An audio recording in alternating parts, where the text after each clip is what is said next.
মহড়া শুরু হয়ে গেছে। বেলাল আল্লাহর নাম নিয়ে লাব্বাইক বলে উমাইয়ার পেছনে দৌড়তে শুরু করেছে। উমাইয়া তাড়াহুড়ো করে উঠে চড়তে পারলো না, উটটাকে ছেড়ে দিয়ে দৌড়তে শুরু করলো। বালুতে যখন দৌড়তে শুরু করেছে, মুসলমানের ওয়াদা কত মজবুত, তখন আব্দুর রহমান দেখে নিয়েছে আজকে উমাইয়া বিপদে পড়েছে। আমি তো ঋণ নিয়েছিলাম, তখন ওয়াদা ছিল যখন তুমি বিপদে পড়বে আমিও তোমাকে দেখব। তা আজকে উমাইয়ার সব থেকে বড় বিপদ। আব্দুর রহমান তালোয়ারটা ফেলে দিয়ে দৌড়তে দৌড়তে দৌড়তে দৌড়তে বিলালের আগা মেরেছে। সামনে উমাইয়া, মাঝে আব্দুর রহমান, পেছনে বেলাল। উমাইয়া আর দৌড়তে পারলো না, উবুর হয়ে পড়ে গেল বালুতে। যখন উবুর হয়ে পড়ে গেল, হযরতে বেলাল তালোয়ারটা উপরে তুলেছে, কোপ ঝাড়বে, বেঈমানের গর্দন থেকে মাথাকে সরিয়ে দেবে। এমন সময় আব্দুর রহমান উমাইয়ার উপরে শুয়ে গেল, আর বেলাল কাটতে পারল না। এটার নাম হলো মুসলমানের ওয়াদা। কিন্তু আব্দুর রহমান যে শুয়ে গেছে, বেলালের দিকে আর খেয়াল করেনি। বেলাল তখন আব্দুর রহমানের সঙ্গে ছোট ছোট ঘন ঘন ঘন ঘন কথা বলছে। আর যখন ছোট ছোট ঘন কথা বলবে, মানুষের মন মাইন অন্যদিকে হয়ে যাবে। আব্দুর রহমানকে এরকম বলছে, ভাই আব্দুর রহমান, আপনার তো ওয়াদা আছে। বলে, হ্যাঁ ঠিকই করেছেন, ওয়াদা তো পূরণ করতে হবে, মুসলমান তো ওয়াদা পূরণ করবে। এই কথা বেলাল বলতে বলতে বলতে বলতে নিজের তালোয়ারটা বালুর ভিতরে ভরে দিয়ে ভিতর দিক থেকে উমাইয়াকে দুনিয়া ছেড়েছে। রসুলের কথা সত্য হলো, আবার বেলাল বেঈমানকে দুনিয়া ছাড়ালো। আবার আব্দুর রহমান ওয়াল মুফুনা বিআহদিহিম ইযা আহাদু, মুমিন যখন কার সঙ্গে কোন ওয়াদা করবে তো ওয়াদাকে পূরণ করবে। ওয়াসসাবিরিনা ফিল বাসাই ওয়াদ-দারাই ওয়া হিনাল বাসে, বিপদে আপদে জিহাদের ময়দানে ধৈর্য ধারণ করতে হবে। বিপদে আপদে জিহাদের ময়দানে ধৈর্য ধারণ করতে হবে। তাহলে আমলের পাঁচটা কি কি হলো? এক নম্বরে মাল দান করবে, দুই নম্বরে হলো সে আপনার কিনা সালাত আদায় করবে, তিন নম্বরে যাকাত দেবে, চার নম্বরে ওয়াদা পূরণ করবে, আর পাঁচ নম্বরে বিপদ আপদে জিহাদের ময়দানে ধৈর্য ধারণ করবে। তাহলে 5 আর 5 10 হয়ে গেল। এখন 10টা গুনেলেন। আল্লাহর উপরে ঈমান, আখিরাতের উপরে ঈমান, ফেরেশতার উপরে ঈমান, কিতাবের উপরে ঈমান, নবীদের উপরে ঈমান, মাল দান করবে, সালাত আদায় করবে, যাকাত দেবে, ওয়াদা পূরণ করবে, বিপদ আপদে ধৈর্য ধারণ করবে।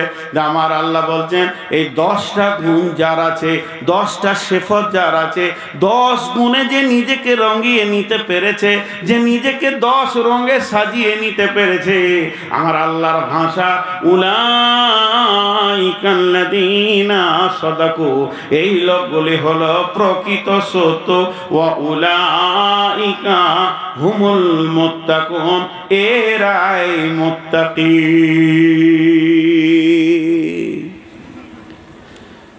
জি কই চলে আসার কথা ছিল তো না, 11:30। না না না না 11:30। আমি ওখান থেকে সেট করে এসেছি। আমি প্রচণ্ড সুগারের রুগী, আধ ঘন্টা কনসিডার ওনাদের নিয়ে বসিয়ে করে তারপরে এসেছি। না একদম 11:30 ছাড়বো। ভালো লাগলো আমার জান। এখন আমি যে কি কষ্ট আছে আমি বুঝছি। 490 সুগার, পানি খাইনি, খালি জিভে পানি লিছি। আমি ওখানে বলে এসেছি কমিটিকে বসিয়ে যে আপনারা ফোন করেন, ফোন করেন। আমি একদম 11:30 বাজবে ছেড়ে দিয়ে উঠে যাব। তো আপনারা টোটাল বক্তব্যটাকে আমি 1 মিনিটে দিচ্ছি, একজনও উঠবেন না আল্লাহর হস্তে। আমার পরে যিনি আসছেন একটা কথা বলে দিই, আপনার এলাকায় বলছে নাকি নতুন, কিন্তু উনি আমার ওস্তাদ আসছেন। এটা শেষ ভাষা, এর ওপর আর কোনো ভাষা নাই। আমার পরে যিনি আসছেন উনি ওস্তাদ আসছেন আমার, দীর্ঘদিন ধরে উনি বুখারী পড়াচ্ছেন। জি ভাই, অপরিচিত থাকলে যা হয়। তো আমি আজকে আপনাদের সামনে টোটাল বক্তব্য যেটা রাখলাম টোটালটা এক জায়গায় করে দিছি। আল্লাহকে পেতে গেলে মুত্তাকি হতে হবে, মুত্তাকি হতে হবে। মুত্তাকি কাকে বলে? ভীতু। ভীতু, মুত্তাকির একটা শব্দে উত্তর হচ্ছে ভীতু। ভীতু কে? যে আল্লাহকে ভয় করে। আর আল্লাহকে ভয় করলে সম্মান বাড়বে বরং কমবে না। আর এই জগতে এসেছে যে যত ভয় করে না লোককে সে তত দামি, এটা ভুল ধারণা। মুমিনদের দিলে একটা ভয় থাকবেই। এবার মুত্তাকি কে? মুত্তাকির ডেফিনেশন কি? মুত্তাকির সংজ্ঞা কি? আল্লাহ বলে দিয়েছেন 5টা সে ঈমান আনবে, 5টা আমল করবে। আল্লাহর উপরে ঈমান, আখিরাতের উপরে ঈমান, ফেরেশতার উপরে ঈমান, নবীদের উপরে ঈমান, কিতাবের উপরে ঈমান। আমাল দান করবে, সালাত আদায় করবে, যাকাত দেবে এবং ওয়াদা করলে ওয়াদা পূরণ করবে। আর বিপদ আপদে জিহাদের ময়দানে নিজেকে ধৈর্য ধারণ করবে। এই 10টা গুণ যার ভিতরে আছে, আমার আল্লাহ নিজের মুখে বলছেন উলাইকাল্লাযীনা সাদাকু ওয়া উলাইকা হুমুল মুত্তাকুন। এরাই হলো প্রকৃত সত্য আর এরাই হচ্ছে মুত্তাকি। আর আমাদেরকে মুত্তাকি হতে হবে। সামনে যে রমজান আসছে, এই রমজান আমাদেরকে মুত্তাকি বানাতে আসছে।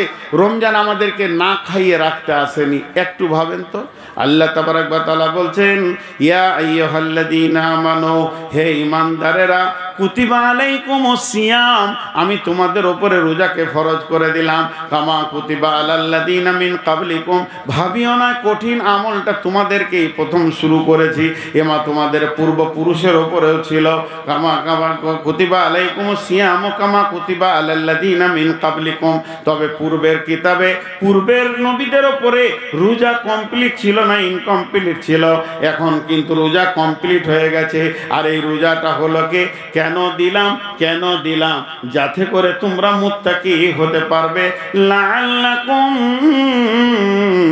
তাত্তাকুন, আমি তোমাদেরকে সিয়াম এই জন্য দিলাম যাতে করে তোমরা মুত্তাকি হয়ে যেতে পারবে। কিন্তু একটা ঘটনা দেখেন, রোজা এমন একটা ইবাদত, রোজা বাদ দিয়ে, আমার ভাষাটা বোঝার চেষ্টা করেন, রোজা বাদ দিয়ে কোরআন হাদিসে যত ইবাদত আছে সব ইবাদতে একটা লিক আছে, একটা লিক আছে। সেটা কি? লোক দেখানি। নামাজ লোক দেখানি হয়, হজ লোক দেখানি হয়, উমরা লোক দেখানি হয়, দান খয়রাত লোক দেখানি হয়। এগুলো মানুষকে দেখিয়ে করা যায়, কিন্তু রোজা এমন একটা ইবাদত, এটা লোক দেখিয়ে হয় না। যে রোজা রাখে সে আল্লাহর জন্যই রাখে, এটা লোক দেখানি হয় না। আর আল্লাহ তাবারক ওয়া তাআলা তার বদলা নিজে, আর আল্লাহ তাবারক ওয়া তাআলা বলছেন তোমাদেরকে মুত্তাকি বানাবো। কি করে মুত্তাকি বানাবেন? কি করে? একটা সহজ উদাহরণ দিই। আপনি গেছেন কোনো কাজে মালদাতে হয়নি, চলে গেছেন বহরমপুর ফজরের ভাত খেয়ে, আবার বহরমপুরে বেলা 10টা পর্যন্ত থেকে আবার ফিরতে শুরু করেছেন বরগাছি। এই যে কঠিন রোদে রোজাতে বাসের ভিতরে 4 ঘন্টা করে জোয়া আসা নিয়ে 3 ঘন্টা 2 ঘন্টা ধুলিয়ান থেকে এসে ক্লান্ত হয়ে যখন বাড়ি ঢুকছেন তখন জোহর 2টা বাজছে, জোহর পার হয়ে গেছে। আপনি গিয়ে কি বলছেন? আর শরীর চলে না। গোসলটা কোনো রকম করে ফ্যানটাকে খুলে দিয়ে নামাজটা পড়লেন, নামাজ পড়ে এবার বসে আছেন ফ্যানের নিচে। ঘরে কেউ নাই, ঘরটার ভিতরে কেউ নাই, ছেলে মেয়েগুলো স্কুল চলে গেছে, মা আব্বা বাড়ির বাইরে আছে, বিবি আপনার কোনো কাজে চলে গেছেন, দরজাটা লাগিয়ে দিলেন, পর্দাটা টেনে দিলেন, ফ্রিজে সমস্ত রকম খাবার আছে, আবার চৌকির নিচে ভাত আছে, রুটি আছে, মাছ আছে, মাংস আছে, সমস্ত খানা পিনার ভান্ডার রেডি হয়ে রয়েছে। তারপরেও আপনি খেছেন না। কেননা আল্লাহর ভয় আপনাকে খাওয়া থেকে বিরত রেখে দিয়েছে। আল্লাহ তাবারাক ওয়া তাআলা কোরআনে বলেছেন, আল্লাহ তাবারাক ওয়া তাআলা হাদিসে কুদসির মধ্যে বলছেন, বানি আদমের সমস্ত আমল যেগুলো রয়েছে এই আমলগুলো লোক দেখানো হয়, আর যারা রোজা রাখে তারা আমার জন্য রাখে, এর বদলা আমি নিজেই, কেন না তারা আমার জন্য পান করা ছেড়েছে, খাওয়াটাও ছেড়ে দিয়েছে। শুধু আমার ভয়ে ওই ক্লান্ত অবস্থায় মাথায় যখন আপনি পানি ঢেলেছেন, গোটা শরীরটা ঠান্ডা হচ্ছে, কিন্তু ভিতরটা মরুভূমি হয়ে গেছে। আপনার দিল মন চাইছে একটা গ্লাস পানি যদি ভিতরে ঢুকে যায় জানটা শান্তি হয়ে যাবে। কিন্তু বন্ধুরে, আল্লাহর ভয় আপনার ঠোঁট দুটিকে সিলিয়ে রেখে দিয়েছেন যেন এক ফোঁটা লিক করে ভিতরে না চলে যায়। এর থেকে বড় ভয় আর কি হতে পারে? এটাই তো আল্লাহর ভয়। আল্লাহ চেয়েছেন, আল্লাহ তাবারাক ওয়া তাআলা রমজান যে বলতে চেয়েছেন, বুঝাতে চেয়েছেন, গোলাম রে, রমজান মাসটা ছিল তোমার ট্রেনিং এর মাস, আর 11টা মাস ছিল তোমার ডিউটির মাস। রমজানে তুমি বিবির গায়ে হাত দিলে না, আমি পরীক্ষা করে দেখিয়ে দিলাম তোমার ভিতরে বৃহৎ গুণ লুকানো আছে। যে মেয়েটি তোমার ইশারা বুঝে, যার ইশারা তুমি বুঝো, সেই মেয়েটা থেকে নিজেকে বিরত রাখতে পেরেছো। যত খাবার তুমি সারা বছর ভোগ বিলাসের মধ্যে কাটাও, সেগুলো থেকে আমি বিরত করে দেখিয়ে দিয়েছি। তোমার ভিতরে একটা বড় গুণ আছে, যে গুণটা হচ্ছে তুমি খাবার থেকে দূরে থাকতে পারো। অতএব যখন রমজান পেরিয়ে গেছে, বিবি বাদ দিয়ে শালির কাপড় ধরে কেন টানো, লোকের বইয়ের কাপড় ধরে কেন টানো? ওইটা কেন তুমি ট্রেনিংটা রাখতে পারোনি? ভাত মাছ মাংস রুটিকে যেমন আমি হারাম করে দিয়েছি দিনে, রমজানে তুমি যেমন খাওনি, অন্য মাসে কেন জুয়া খেলবে, সুদ খাবে, বেঈমানি করবে, লুটবে, আর লোকের মালকে লুটে লেবে নাড়ি মারবে? সমস্ত হারামের ভিতরে কেন তুমি মুখ ঢোকাতে যাও? আমি রব তোমার ভিতরে বৃহৎ গুণটাকে দিয়ে আমি পরীক্ষা করে দিলাম, তোমার মধ্যে একটা গুণের ভান্ডার লুকানো আছে। আল্লাহ বলছেন, আমি তোমাদেরকে মুত্তাকি করার জন্য দিয়েছি, লাআল্লাকুম তাত্তাকুন। জি ভাই, আপনারা ভাববেন আমার শরীর দেখে আমি সুস্থ, 490 সুগার, সকাল বিকাল এই যে পানিটা আমি পিয়াসে যদি খেতাম বোতল শেষ হয়ে যেত, জিভটা শুকিয়ে যাচ্ছে, তালুর সঙ্গে একটু করে নিয়ে চলছি। এই গোটা মাসটা 1.5 ঘন্টার ঊর্ধ্বে কোথাও বায়ান করতে পারিনি। বোরগাছি অনেক দিন পর এসেছি, রুজি আল্লাহ রেখেছিলেন, লম্বা টাইমের পর তাই এসেছি।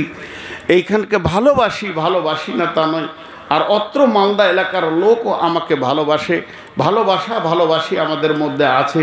তো আমি এই মাদ্রাসাটা একটা বড় ইদারা হিসেবে 5,000 টাকা করে কয়েকটি লোককে দেখতে চাইছি। ইনশাআল্লাহ আপনারা আমাকে 1-2 মিনিটের ভিতরে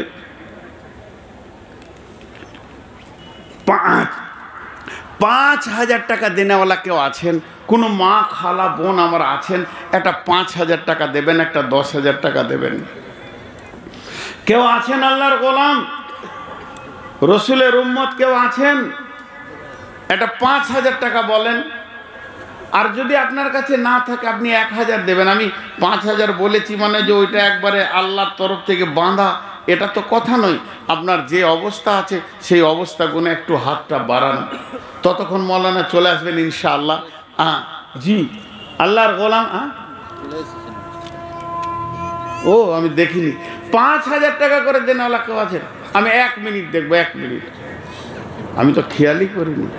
আমি একটা কথা আপনাদেরকে ভাষা বলেছি, ভাষাটা বুঝতে গোলমাল হবে কিনা আমি জানি না। 2 ঘন্টা দিয়েছে আমাকে, আলহামদুলিল্লাহ, কিছু অন্যায় করেনি। বোরগাছি কমিটির ওপর আমি সন্তুষ্ট 2 ঘন্টায়। কিন্তু আমি শুধু অসুস্থতার কারণের জন্যে ওখানে মাদ্রাসায় চেয়ে নিয়েছিলাম, আর ওনাকেও 1/2 ঘন্টা আগে দিতে চাইছি যাতে বেশি রাত না হোক। আর আপনারা আমার পরে যার বায়ান শুনবেন, এক কথাই বুঝালেন আমার ওস্তাদের বায়ান শুনবেন। বিধায় আল্লাহ আপনাকে আমাকে শোনা বলার থেকে বেশি করে আমল করার তৌফিক দান করুন। আল্লাহুম্মা আমিন, আল্লাহুম্মা আমিন। আসসালামু আলাইকুম ওয়া রাহমাতুল্লাহি ওয়া বারাকাতুহু।